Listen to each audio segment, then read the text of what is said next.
नमस्कार, welcome to career 247। मैं हूं प्रशांत धवन। नाउ पिछले कुछ घंटों में बहुत सारी इंटरेस्टिंग डेवलपमेंट्स हुई हैं जिनके बारे में आपको पता होना चाहिए। सबसे पहली बात, केंद्र सरकार ने भारत के मीडिया को यह कहा है कि कोई भी डिफेंस ऑपरेशन के लाइव टेलीकास्ट शुरू मत कर देना। No live coverage of defence ops for national security, centre ने मीडिया को कहा है after Pahalgam attack. Now specifically इसका डायरेक्ट मतलब ये नहीं है कि इंडिया कुछ अगर पाकिस्तान के अगेंस्ट कुछ करने वाला है उसकी रिकॉर्डिंग मत करना। देखिए, डिफेंस ऑप्स वेरियस टाइप्स की होती है और यहाँ पे इन्होंने अपने डॉक्यूमेंट में इसको इन डिटेल बताया भी है। यहाँ पर आप देख पाओगे, ये है एडवाइजरी भारत सरकार की। इन्होंने कैटेगोरिकली लिखा है कि इन द पास्ट ऐसे इंसिडेंसेस हो चुके हैं जब भारत की सिक्योरिटी फोर्सेस इंपॉर्टेंट ऑपरेशंस कर रही थी। फॉर एग्जांपल, कारगिल वॉर में, मुंबई आतंकवादी हमला जब हुआ था, 26/11 का हमला, फिर कांदाहार हाईजैकिंग जब हुई थी। इस दौरान मीडिया चैनल जब टीआरपी के लिए अनरिस्ट्रिक्टेड कवरेज करना स्टार्ट कर देते हैं कि बिल्कुल लाइव टेलीकास्ट दिखाना है जी, लोगों को देखना है कि लाइव क्या हो रहा है। इसी चक्कर में काफी बार जो मास्टरमाइंड होते हैं आतंकवादियों के, उनको जानकारी मिल जाती है कि भारत की सिक्योरिटी फोर्सेस क्या कर रही है, उनकी पोजीशन क्या है, और फिर ये जानकारी आतंकवादियों तक भी पहुंचा दी जाती है, जो हमारी सिक्योरिटी फोर्सेस के लिए डेट्रीमेंटल होता है। तो ये बहुत अच्छा डिसीजन है बाय गवर्नमेंट ऑफ इंडिया कि कुछ भी करने से पहले हमारे देश के मीडिया को ये बता दिया है कि टीआरपी के चक्कर में जो पहले कर चुके हो, Kargil war, Mumbai terror attacks या फिर कांदार हाईजैकिंग के टाइम में, फिर से ये सब रिपीट मत कर देना। और यहाँ पे आप देख पाओगे, ये यहाँ पर लिखा है सच टेलीकास्ट, ऐसा कुछ टेलीकास्ट अगर होता है तो ये केबल टेलीविजन नेटवर्क्स रूल्स 2021 के अगेंस्ट होगा। देयरफॉर सभी टेलीविजन चैनल्स को हम एडवाइस करते हैं not to telecast live coverage of anti terrorist operations and movement by the security forces in the interest of national security. Now एक तो देखिए, ये सर्कुलर आ गया नीचे। वैसे इसके लोगों ने कमेंट भी काफी अच्छी करी थी। एक आदमी यहाँ पर कमेंट करता है, good decision, instead ask media to find hidden Pakistani and Bangladeshi in India. जो बाय द वे आज के समय हो भी रहा है। बहुत सारे जो इलीगल इमिग्रेंट्स हैं, रिसेंटली गुजरात में उनको पकड़ा गया है। इधर यहाँ पे आप लोग देख पाओगे, गुजरात पुलिस ने रिसेंटली डिटेन किया है हजारों सस्पेक्टेड बांग्लादेशी नेशनल्स को। ये सब भारत में लंबे समय से चलता आ रहा था और प्रॉब्लम ये है कि केंद्र सरकार खुद यहाँ पे डायरेक्टली कुछ कर नहीं सकती, क्योंकि लॉ एंड ऑर्डर जैसे आप जानते हैं स्टेट सब्जेक्ट होता है। हर स्टेट की पुलिस अपने टाइम के हिसाब से जैसे उनको सही लगता है उसके हिसाब से जो ये इलीगल इमिग्रेंट्स हैं इन पे क्रैकडाउन करेगी। तो बात तो यहाँ पर बिल्कुल सही है। अगर मीडिया को लाइव कवरेज करने का इतना ही शौक है तो जो ये इलीगल इमिग्रेशन हो रही है भारत में, इस पे रोशनी डालिए। जो राज्य सरकारें हैं उनको बोलिए कि देखिए, जो ये इलीगल इमिग्रेंट्स हैं इनका कुछ करना चाहिए हमको। लीगली कोई देश में आता है वो अलग बात है, ठीक है, जैसे हर देश में होता है। यूएस में लीगल इमिग्रेंट्स को ठीक है वेलकम किया जाता है। इलीगल तरीके से कोई आ रहा है तो बिल्कुल उसको वापस अपने देश में भेजना चाहिए ना। एक तरफ तो देखिए मीडिया चैनल्स को ये एडवाइजरी दी गई है, दूसरी तरफ हम ये भी देखते हैं कि हमारी नौसेना और हमारी थल सेना ने एक क्रिप्टिक पोस्ट करी है सोशल मीडिया पर। ये इंडियन आर्मी की पोस्ट है आपके सामने। सडनली ये ऐसी पोस्ट यूजुअली ये लोग करते नहीं है। Always prepared, ever vigilant. This is very interesting. Now Indian army ने ये यहाँ पर ये पोस्ट करी है। दूसरी तरफ भारत की जो नौसेना है उन्होंने ये पोस्ट किया है। ये इस तरीके से पोस्ट करना, ऊपर लिखना power in unity, presence with purpose, mission ready, any time anywhere any how. Usually एक साथ नेवी और आर्मी ऐसी पोस्ट करते नहीं है। मुझे याद नहीं आ रहा कि इतने सिंक्रोनस तरीके से दोनों ने ऐसी पोस्ट करी हो। कई लोग आज के समय इसको डिसाइफर करने की कोशिश कर रहे हैं, इसका मतलब निकालने की कोशिश कर रहे हैं कि इसका मतलब क्या है, कि पाकिस्तान को क्या ब्लॉकेड करेंगे अरेबियन सी में या क्या होगा।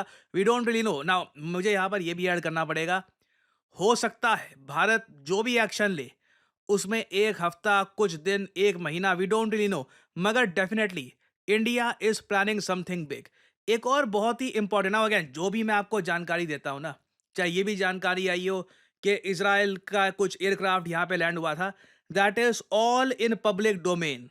वो सब पब्लिक डोमेन में ऑलरेडी होती है और तभी मैं आपको बताता हूं। और एक बात नोट करने वाली यहाँ पर यह भी है कि भारत के जो विदेश मंत्री हैं डॉक्टर एस जयशंकर, ये लगातार बाकी कंट्रीज के जो विदेश मंत्री हैं उनसे बातचीत कर रहे हैं और स्पेसिफिकली मेंशन किया जा रहा है कि काउंटरिंग टेररिज्म ये बहुत ही ज्यादा इंपॉर्टेंट है। यहाँ पे आप देख पाओगे डॉक्टर अजय शंकर ने ऐसी बहुत सारी ट्वीट्स करी है कि मैंने इजिप्ट के विदेश मंत्री से बात करी, हम उनका सपोर्ट और सोलिडारिटी अप्रिशिएट करते हैं पहलगाम टेरर अटैक के बाद, और हमने डिस्कस किया है the importance of countering terrorism resolutely. नीचे आप देखोगे सेम टाइप की पोस्ट इन्होंने कर रखी है सऊदी अरेबिया के बारे में कि सऊदी अरेबिया के विदेश मंत्री से मैंने बात करी और सऊदी अरेबिया को हमने बताया कि पहलगाम टेररिस्ट अटैक और इनके क्रॉस बॉर्डर लिंकेजेस क्या है, मतलब कि पाकिस्तानी थे वो लोग जिन्होंने ये अटैक किया है, उसका प्रॉपर एविडेंस है भारत के पास और ये एविडेंस आज के समय बाकी कंट्रीज के साथ शेयर किया जा रहा है। और पाकिस्तान की तरफ से आप अगर रिस्पॉन्स देखो ना, it is of share panic, और इसका मैं आपको रीजन भी बताता हूँ। आप शहबाज शरीफ की रीसेंट कमेंट देखो कितनी अजीब है। शहबाज शरीफ पाकिस्तान के पीएम फाइनली अपना साइलेंस तोड़ते हैं पहलगाम अटैक के बाद और ये कहते हैं कि देखो हम लोग न्यूट्रल और ट्रांसपेरेंट इन्वेस्टिगेशन करने को तैयार हैं। अब ये बात ये एक ऐसे टाइम में कह रहे हैं जब पाकिस्तान के मिनिस्टर्स ऑन रिकॉर्ड मीडिया के सामने ये कह चुके हैं कि ये इंडिया ने जो भी किया है खुद पर ही किया है। लिटरली पाकिस्तान का पहला आरोप ये था, और ये बात सिर्फ मैं नहीं, जम्मू कश्मीर के चीफ मिनिस्टर उमर अब्दुल्ला ये यहां पर कह रहे हैं कि Pakistan had initially denied the Pahalgam incident and accused India of staging it. पहले तो पाकिस्तान कई दिनों तक ये कहता रहा कि ऐसा कुछ हुआ ही नहीं है और ये आरोप लगा दिया था कि भारत इस सब को स्टेज कर रहा है। आप इमेजिन करके देखिए।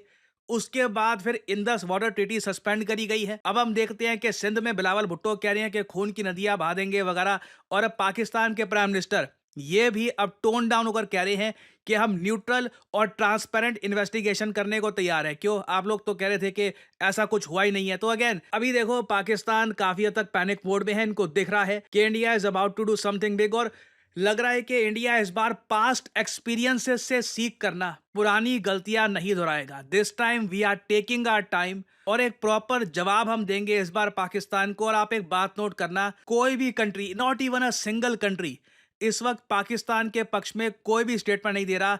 इवन टर्की, अजरबैजान ये भी बिल्कुल चुप है। और फाइनली यहाँ पे आप लोगों से मैं एक क्वेश्चन पूछूंगा। क्वेश्चन यहाँ पर यह है, वो कौन सा कंट्री है जिसने रिसेंटली एक non nuclear hydrogen bomb test किया है? इस टॉपिक पर मैंने एक अलग से वीडियो भी बनाई थी, ये मत भूल जाना। ये बहुत ही इंपॉर्टेंट डेवलपमेंट है।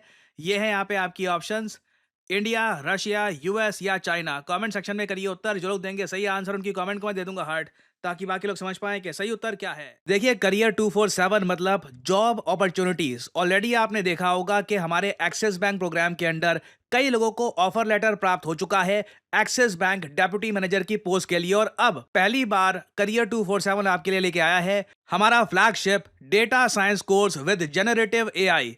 आज के समय मार्केट में कोई भी कंपनी ऐसा कोर्स ऑफर नहीं कर रही जहां पे आपको मिलती है लाइव क्लासेस। आप यूजुअली डेटा साइंस का कोर्स परचेज करेंगे, प्री रिकॉर्डेड क्लासेस आपको पढ़ा दी जाएंगी, मगर यहां पे आपको मिलती है live classes. World renowned teachers for example Deepayan सरकार सर, ये आपको पढ़ा रहे होंगे। ये बाय द वे काम कर रहे हैं with the government of Singapore as an AI adviser. और करियर 247 के डेटा साइंस कोर्स को कंप्लीट करके आप बिल्कुल आराम से 7 to 9 लाख पर एनम की जॉब लैंड कर सकते हैं। That is very much possible. और अगर आपका सवाल यह है कि अगर आप एक डेटा साइंटिस्ट बन गए तो आप काम कहाँ करोगे, किस इंडस्ट्री में काम करोगे, हर जगह आपके लिए दरवाजे खुले होंगे। चाहे एफएमसीजी सेक्टर हो या फिर फार्मा सेक्टर हो, आप गवर्नमेंट में काम कर सकते हैं। इवन करियर 247 में मैं आपको बता दूं, हम लोगों ने बहुत सारे डेटा साइंटिस्ट हायर कर रखे हैं because every company needs data scientists. इनकी डिमांड बढ़ती जा रही है। और आपको करना क्या है, अभी भी आपके मन में बहुत सारे सवाल होंगे। आप सिंपली क्या करिए, ये जो वीडियो आप देख रहे हैं इसकी कमेंट सेक्शन में आपको जाना है और यहां पे आपको लिंक मिल जाएगा build your career with India's first data science and machine learning gen AI course. इस लिंक पर करिए क्लिक। यहाँ पे आपके सामने ये पेज खुल जाएगा। यहाँ पे अपना नाम, ईमेल, फोन नंबर और ऑब्वियसली यहाँ पे कोड डालिएगा PD10, ताकि आपको डिस्काउंटेड रेट पर ये कोर्स ऑफर हो। कोड आप अगर नहीं डालेंगे तो जो भी आपको प्राइस ऑफर किया जाएगा इट विल बी एलिवेटेड। तो मैक्सिमम डिस्काउंट पाने के लिए यूज द कोड PD10, हमारी तरफ से आपको कॉल आएगा, you can ask your question. और अगर आप खुद को देखते हैं as a data scientist in the future, then you can start with career 247 data science and machine learning with generative AI course. ऐसा कोर्स आपको वैसे मार्केट में मिलेगा नहीं, विद लाइव क्लासेस और साथ में आपको वेरियस और टूल्स भी मिलेंगे। और बाय द वे, इस कोर्स से रिलेटेड और जानकारी मैं वेरियस और वीडियोस में आपको देता रहूंगा। सो अगर आप इंटरेस्टेड हैं, use the code PD10 and get in contact with the career 247 consultant. और इसी नोट के साथ यह है वीडियो का अंत। Thank you for listening and as I always say, may the gods watch over you.